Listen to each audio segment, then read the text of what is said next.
జై శ్రీరామ్. మన రామాయణం సిరీస్లో నెక్స్ట్ చాప్టర్కి వచ్చేసాం. ఇప్పటి వరకు దశరథ మహారాజు, అయోధ్య, మంత్రులు ఇలా చాలా తెలుసుకున్నాం కదా. ఈరోజు వీడియోలో ఋష్యశృంగుడు ఎలా పిక్చర్లోకి వచ్చాడు, ఇదంతా రాముడు పుట్టుకకు బేస్ స్టోరీలా ఎలా హెల్ప్ అయింది అనేది తెలుసుకుందాం. 10th సర్గ ఋష్యశృంగుడు అంగదేశానికి ఎలా వెళ్ళాడు అనే డీటెయిల్డ్ స్టోరీ. తెలుసు కదా, దశరథ మహారాజు చాలా క్యూరియస్గా సుమంతుడిని, సుమంత ఈ ఋష్యశృంగుడు ఎలా అంగదేశానికి వచ్చాడు డీటెయిల్డ్ స్టోరీ చెప్పు అని అడుగుతాడు. అలా మళ్ళీ ఫ్లాష్ బ్యాక్ మోడ్లో స్టోరీ స్టార్ట్ అవుతుంది. స్టోరీని షార్ట్గా రీక్యాప్ చేసుకుంటూ మిగతా డీటెయిల్స్ తెలుసుకుందాం. రోమపాదుడు అంగదేశానికి రాజు. చాలా బలవంతుడు, కానీ కొంచెం లిటిల్ కేర్లెస్గా ఉండడం వల్ల, అతను చేసిన తప్పుల వల్ల తన రాజ్యానికి డ్రాట్ వస్తుంది. వర్షాలు ఉండవు, పంటలు పండవు. అలా ప్రజలందరూ చాలా స్ట్రగుల్ అవుతుంటారు. ఆ టెన్షన్లో రోమపాదుడు బ్రాహ్మణులను పిలిపించి ఇందుకు నాకు ఒక సొల్యూషన్ ఇవ్వండి అని రిక్వెస్ట్ చేసుకుంటాడు. వాళ్ళు స్ట్రైట్గా ఒకే ఒక సొల్యూషన్, ఋష్యశృంగుడిని రాజ్యానికి తీసుకొని రండి, వెంటనే డ్రాట్ మొత్తం ఎండ్ అయిపోతుంది అని అంటారు. బట్ ప్రాబ్లం ఏంటంటే, ఋష్యశృంగుడు innocent boy version of a monk. పుట్టినప్పటి నుండి తండ్రితో పాటు ఫారెస్ట్లోనే ఉంటాడు కాబట్టి బయట ప్రపంచం ఏమీ చూడలేదు. Literally zero exposure. సో ఋష్యశృంగుడిని ఎలా తీసుకురావాలి అని ఆలోచిస్తున్నప్పుడే మినిస్టర్స్కి ఒక ఐడియా వస్తుంది. మహారాజా, నేరుగా ఋష్యశృంగుడిని తీసుకురాలేం. అతడికి అమ్మాయిలంటే ఎవరో తెలియదు. అందుకే డాన్సర్స్ని, చార్మర్స్ని పంపిద్దాం. వాళ్ళు అట్రాక్ట్ చేస్తారు. అతను క్యూరియస్గా ఫాలో అవుతూ మన అంగదేశానికి వచ్చేస్తాడు అని అన్న వెంటనే నాట్ సో గుడ్ ప్లానే అయినా వేరే ఆల్టర్నేటివ్ లేక రోమపాదుడు అప్రూవ్ చేస్తాడు. అలా ఇప్పుడు ఆ అమ్మాయిలు ఋష్యశృంగుడు ఉన్న ఆశ్రమం దగ్గరికి వెళ్తారు. ఋష్యశృంగుడు ఫస్ట్ టైం అమ్మాయిల్ని చూడ్డం. వాళ్ళని చూసిన వెంటనే లిటరలీ షాక్డ్. అసలు మీరు ఎవరు, ఇలా ఎందుకున్నారు, ఈ లోకానికి చెందిన వాళ్ళేనా అని ఆశ్చర్యపోతుంటాడు. టుడే జనరేషన్ లాంగ్వేజ్లో చెప్పాలి అంటే bros first ever social interaction ఇది.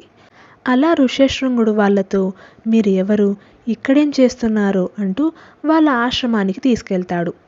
ప్లాన్ ప్రకారం ఋష్యశృంగుడి ఆశ్రమానికి వెళ్ళిన లోపల ఈ అమ్మాయిలకి భయంగానే ఉంటుంది. అతని నాన్న విభాండకుడు వచ్చి వాళ్ళని చూస్తే మాత్రం కోపంలో శపిస్తాడేమో అని భయపడుతూ ఉంటారు. ఇంకా ఆ అమ్మాయిలు వాళ్ళతో పాటు తెచ్చిన భక్ష్యాలు, స్వీట్స్ అవన్నీ ఋష్యశృంగుడికి ఇచ్చి ఇవి స్వీట్ ఫ్రూట్స్ లాంటివి తిను అని చెప్తారు. అవి తింటూ ఉన్నప్పుడే ఈ అమ్మాయిలు ఋష్యశృంగుడిని హగ్ చేసుకుంటారు. ఋష్యశృంగుడు అలాంటి ఫీలింగ్ని ఇంతవరకు ఎక్స్పీరియన్స్ చేయలేదు. వాళ్ళు తెచ్చిన ఆ స్వీట్స్ని స్వీట్ ఫ్రూట్స్ అని అనుకుంటుంటాడు. అవన్నిటిని ఋష్యశృంగుడు తినేసిన తర్వాత ఆ అమ్మాయిలు అక్కడి నుండి వెళ్ళిపోతారు. వాళ్ళు వెళ్ళిపోయినప్పటి నుండి ఋష్యశృంగుడు చాలా రెస్ట్లెస్గా ఫీల్ అవుతూ ఉంటాడు. వాళ్ళనే తలుచుకుంటూ ఉంటాడు. ఇంకా నెక్స్ట్ డే ఋష్యశృంగుడు ఉండలేక మళ్ళీ ఆ అమ్మాయిల్ని కలుసుకోవడానికి నిన్న ఎక్కడైతే వాళ్ళని కలిశాడో అదే ప్లేస్కే వెళ్తాడు. ప్లాన్ ప్రకారం అమ్మాయిలు కూడా అక్కడే ఉన్నప్పుడే ఋష్యశృంగుడు రావడంతో వాళ్ళు నిన్న మేం నీ ఆశ్రమానికి వచ్చాం కదా, ఈరోజు నువ్వు మా ఆశ్రమానికి రా, నిన్న నీకు ఇచ్చిన లాంటి స్వీట్ ఫ్రూట్స్ ఇంకా చాలా ఇస్తాము, నువ్వు హ్యాపీగా తిందువు అని చెప్తారు. ఋష్యశృంగుడు సరే అని వాళ్ళ వెంట వెళ్తుంటాడు. అలా ఋష్యశృంగుడిని వాళ్ళు ఎంటర్టైన్ చేస్తూ అంగదేశానికి తీసుకొస్తారు. అలా అంగదేశంలోకి అడుగుపెట్టిన వెంటనే వానలు కురుస్తాయి, పంటలు పండుతాయి, వాళ్ళ కరువు మొత్తం తీరిపోతుంది. రోమపాదుడు ఋష్యశృంగుడిని చాలా గ్రాండ్గా ప్యాలెస్లోకి తీసుకెళ్ళి తమరి రాక వల్ల మా రాజ్యము పావనమైంది, మా కరువు కాటకాలు తొలగిపోయాయి, మీ నాన్నకి ఈ విషయంగా కోపం రాకుండా మీరే కొంచెం చూసుకోండి అని చెప్తాడు. దాంతోపాటు నా కూతురు శాంతని పెళ్లి చేసుకోండి అని రిక్వెస్ట్ చేయడంతో ఋష్యశృంగుడు ఓకే చేస్తాడు. అలా రోమపాదుడు తన కూతురు శాంతకు ఋష్యశృంగుడికిచ్చి పెళ్లి చాలా గ్రాండ్గా చేస్తాడు. తర్వాత కొద్ది కాలం ఋష్యశృంగుడు తన వైఫ్ శాంతతో పాటు అంగరాజ్యంలోనే ఉంటాడు. సుమంతుడు ఈ స్టోరీ అంతా దశరథ మహారాజుకి చెప్పాక, మహారాజా, సనత్ కుమారుడు ఒక ప్రిడిక్షన్ చెప్పాడు మీ ఫ్యూచర్ గురించి. ఇక్ష్వాకు వంశంలో దశరథుడు జన్మిస్తాడు. అతనికి పుత్ర సంతానం ఉండదు. పుత్రుల కోసం యజ్ఞం చేయాలి అంటే ఋష్యశృంగుడే ప్రధానంగా ఉండాలి. యజ్ఞం చేస్తే అతనికి 4 పరాక్రమవంతులైన పుత్రులు పుడతారు అని చెప్పాడు. అన్న వెంటనే దశరథ మహారాజు చాలా హ్యాపీగా ఫీల్ అయ్యి ఇంకా లేటొద్దు, వెంటనే అంగదేశానికి బయలుదేరుతున్నాము అని అంటాడు. వశిష్ఠుని పర్మిషన్ తీసుకొని అంగదేశానికి వస్తాడు. అంగరాజు రోమపాదుడు ఫుల్ రాయల్ వెల్కమ్ చేస్తాడు. దశరథ మహారాజు తన మనసులోని కోరికను చెప్తాడు. ఋష్యశృంగుడు అండ్ శాంతని అయోధ్యకి పంపించు, నేను యజ్ఞం చేయించాలి అని. దశరథ మహారాజు రిక్వెస్ట్కి రోమపాదుడు ఋష్యశృంగుడు ఇద్దరూ ఒప్పుకుంటారు. అలా వాళ్ళందరూ వెంటనే అయోధ్యకి స్టార్ట్ అవుతారు. అయోధ్యలోని ప్రజలందరూ వీళ్ళకి చాలా గ్రాండ్ వెల్కమ్ చేస్తారు. అంతఃపురంలోని వాళ్ళంతా శాంతని చూశాక చాలా సంతోషపడతారు. వసంత ఋతువు స్ప్రింగ్ సీజన్ రావడంతో అన్నీ బ్లూమింగ్ స్టేజ్లో ఉంటాయి.